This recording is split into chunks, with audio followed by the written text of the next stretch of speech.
గౌరవనీయులు ఆర్మూర్ ఎమ్మెల్యే శ్రీ పైడి రాకేష్ రెడ్డి గారిని మాట్లాడవలసిందిగా కోరుతున్నాము.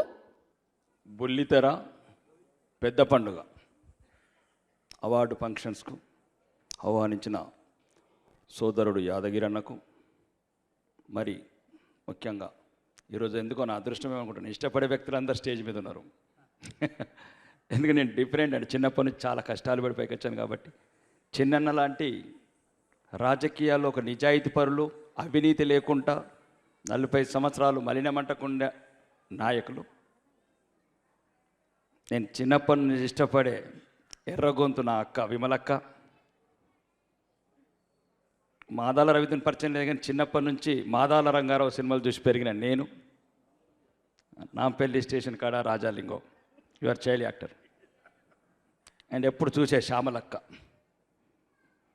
మిగతా పెద్దలందరికీ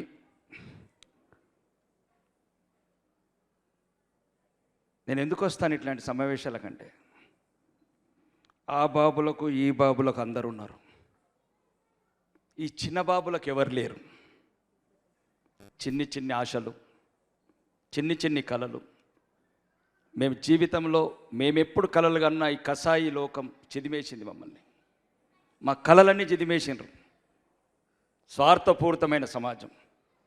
ఈ బుల్లితెరల డూపు లేకుండా, గ్లిజరిన్స్ లేకుండా నటించే నటులు ఇక్కడున్నారు. గ్రాఫిక్స్తోని హీరోలు అయినోడేమో అక్కడున్నాడు జూబ్లీ హిల్స్లో. నాకు తెలుసు ఇట్లాంటి ఎన్ని ఆశలు. ఈ చిన్ని తెర మీద ఈ టాలెంట్ని ప్రూవ్ చేసుకోవాలి. ఎప్పుడు పెద్ద తెర మీదకి వెళ్ళాలి. పెద్ద తెర మీదకి వెళ్ళి ఎవడో ఆ బాబు కొడుకు ఈ బాబు కొడుకు, ముక్కు ముఖం లేనోడు, ముక్కు సక్కా లేనోడు, నెత్తి సక్కా లేనోడు హీరవుతున్నాడు. 6 అడుగుల అందగాడు, రింగుల జుట్టు, చిరునవ్వు నవ్వుతే ఏ హీరోకి సరిపోని ఫేసులు, మేకప్ వేయకుండా మెరిసిపోయే అమ్మాయిలు. ఈ కళలు, ఈ కన్నీళ్ళు నేను అనుభవించాను. అందుకోసం వస్తాను.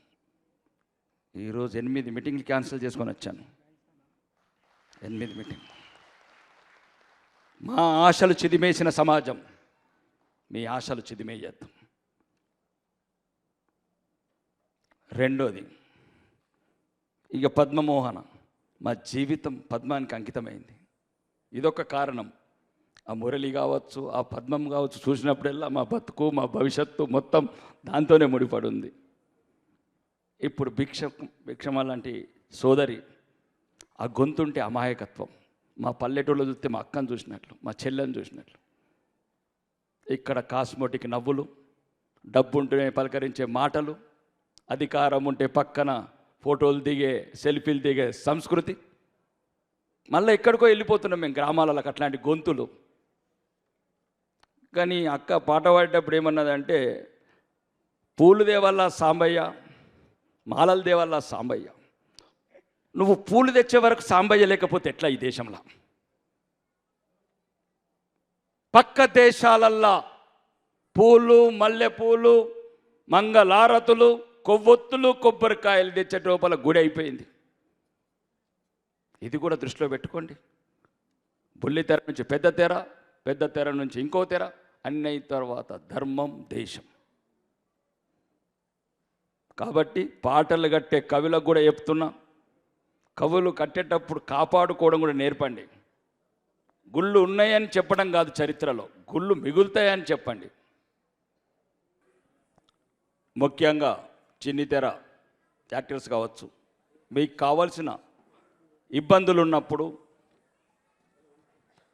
ప్రజల తరపున, పేద ప్రజల తరపున గొంతెత్తి గిరిగిస్తున్నాం తెలంగాణ సమాజంలో.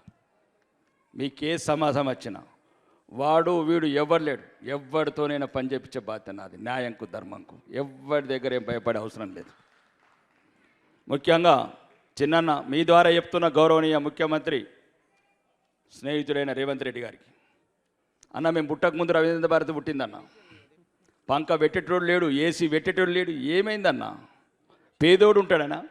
మధ్యతరగతోడు వస్తాడనా? దొరలుండే హైటెక్స్లో అన్ని ఏసీలు ఎందుకన్నా? మహేష్ బ్యాంకుకు 3,000 మంది పోలీసులు ఎందుకన్నా? మహేష్ బాబు ఫంక్షన్కు జూనియర్ ఎన్టీఆర్కి 6,000 పోలీసులు ఎందుకన్నా? ఎందుకు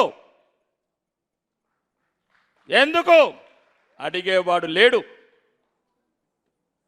ఉన్నోడికి ఉన్నోడు చుట్టమైండు. కాబట్టి అన్న, మీ ద్వారా గౌరవనీయ ముఖ్యమంత్రికి చెప్తున్నా, 100 కోట్లు అన్న, 100 కోట్లు పెడితే రవీంద్ర భారతి మా పుట్టక ముందు ఎట్లున్నదో మళ్ళీ పుట్టబోయే బిడ్డలకు కూడా ఇది బ్రహ్మాండంగా వెలిగిపోతుంది. ఒక ప్రణాళిక సంఘ చైర్మన్గా కూడా మీరు దయచేసి ఇది గవర్నమెంట్ దృష్టికి తీసుకెళ్లాలా.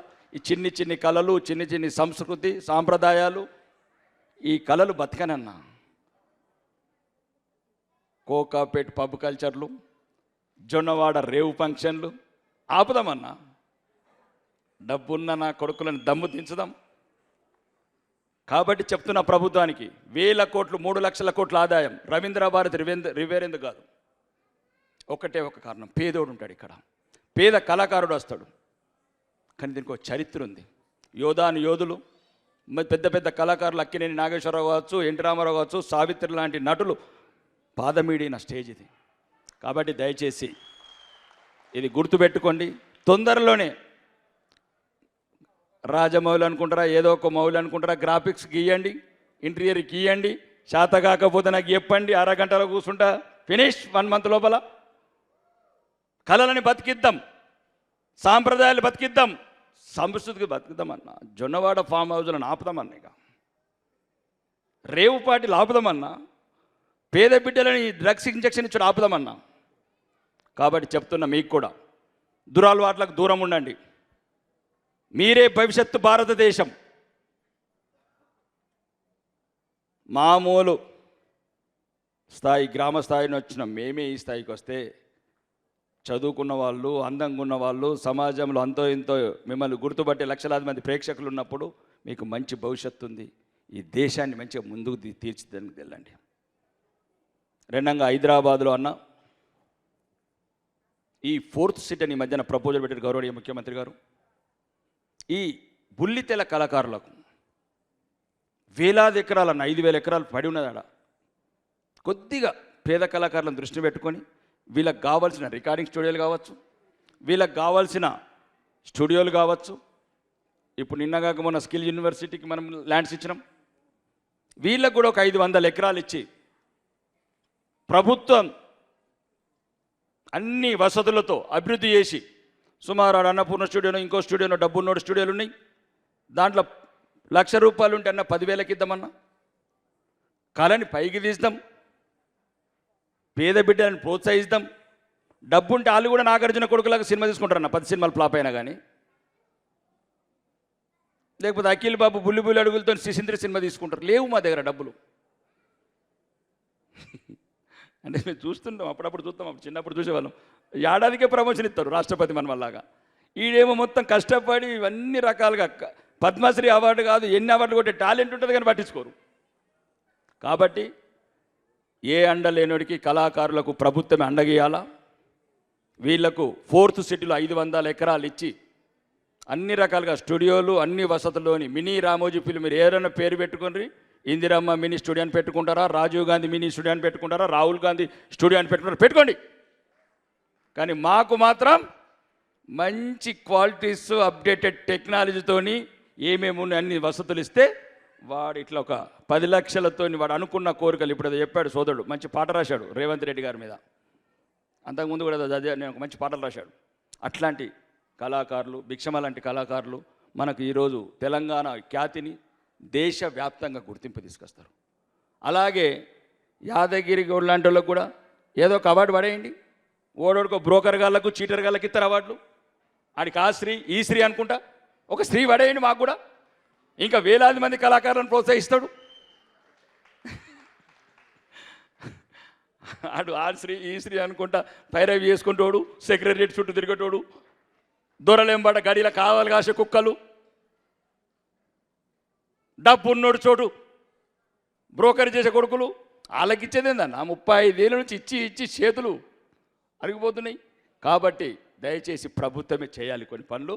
ఈరోజు ప్రైవేట్ రంగంలో చేసుకోలేని పరిస్థితున్నారు. ముఖ్యంగా ఈ బుల్లితెల కళాకారులకు మనస్ఫూర్తిగా మీ సోదరుడిగా, నాకు 5 ఏళ్ళు లైసెన్స్ ఉంది, నా గ్రీనింగ్కి 5 సంవత్సరాలు పనిచేస్తుంది. మీకు ఏ అవసరం వచ్చినా నాకు అన్ని రకాలుగా ఉపయోగపడుతుంది ఆ లెటర్ ప్యాడ్. ఈరోజు తెలంగాణలో మిగతా శాసనసభ్యులై సుమారు 2 లెటర్ ప్యాడ్లు అయిపోతేనే 55 లెటర్ ప్యాడ్లు అయిపోయినాయి. మీ గురించి ఇంకొక 10 లెటర్ ప్యాడ్లు పక్కన పెడతాను. మీకు మంత్రులతో పని కావాలా, ముఖ్యమంత్రితో పని కావాలా, మీకు పెద్ద పెద్దలతో పని కావాలా, ఎల్ఓసీలు కావాలా, హాస్పిటల్లో ఒక 5 లక్షల వరకు నాకు పని చేస్తుంది. కాదంటే చిన్న నెల అంటూ నాకు 10 లక్షలు ఎల్ఓసి ఇప్పిస్తా. వాడుకోండి, మమ్మల్ని వాడుకోండి, న్యాయంకు ధర్మంకు వాడుకోండి. ఓడోడో దోసుకుపోతున్నాడు, 1000 కోట్ల స్కాములు. కాబట్టి మీరు కష్టపడే ఒక కళారంగంలో ఉన్నారు. మీ భవిష్యత్తు కూడా మీరు ఊహించినట్లు, మీరు కోరుకున్నట్లు ఒక బంగారుమయమైన రేపు ప్రపంచంలో గుర్తింపంచే భవిష్యత్తు రావాలని మనస్ఫూర్తిగా కోరుకుంటూ నాకు ఈ అవకాశం ఇచ్చిన పెద్దలందరికీ ధన్యవాదాలు తెలుపుతూ, మరి ముఖ్య శ్యామల నా సోదరి, చాలా రోజుల నుంచి ఇంటాను చూస్తాను తప్ప ఎప్పుడు కలవలేకపోయినమ్మా. మీరు కూడా బాగా ఫేమస్. మీరంటే ఈ కళలు, కళాకారులు, పల్లెకలు చాలా ఇష్టం కాబట్టి పల్లెలకి వచ్చినాం. మా ఊరు అంకాపూర్ కాబట్టి ఇంకా బాగుంటుంది అంకాపూరు. ఎప్పుడైనా వీలైతారండి, అక్కడ కూడా స్టూడియో ప్లాన్ చేస్తున్నాం. కాబట్టి మీరు మీ కోరికలు, చంపుకున్న కోరికలు అన్నీ ఎక్కడ ఎవడికి ఏం భయపడకుండా అన్ని రకాలుగా కష్టపడండి. ముందుకు నిరాశ దరిచేరనియకండి. ఈరోజు కాకున్నా రేపు అనేది మనకుంది. నిరాశ చెంది ఈ డ్రగ్స్కు లోన్ కావటం, లేకపోతే రకరకాల వ్యసనాలకు లోన్ కావటం, ఇవి దయచేసి మీ సోదరుడిగా చెప్తున్నాను. మార్చి మీ కళ మీదనే దృష్టి పెట్టండి, మీ టాలెంట్ మీద దృష్టి పెట్టండి. మీకు అన్ని రకాలుగా సహకరించడానికి నేను కానీ నా ప్రభుత్వాన్ని ఒప్పించి నేను పనులు చేయించే బాధ్యత నేను తీసుకుంటాను. మరి మీ భవిష్యత్ అంతా బంగారమయంగా కోరుకుంటూ నాకు ఈ అవకాశం మీ అందరికీ ధన్యవాదాలు. బోలో భారత్ మాతాకి.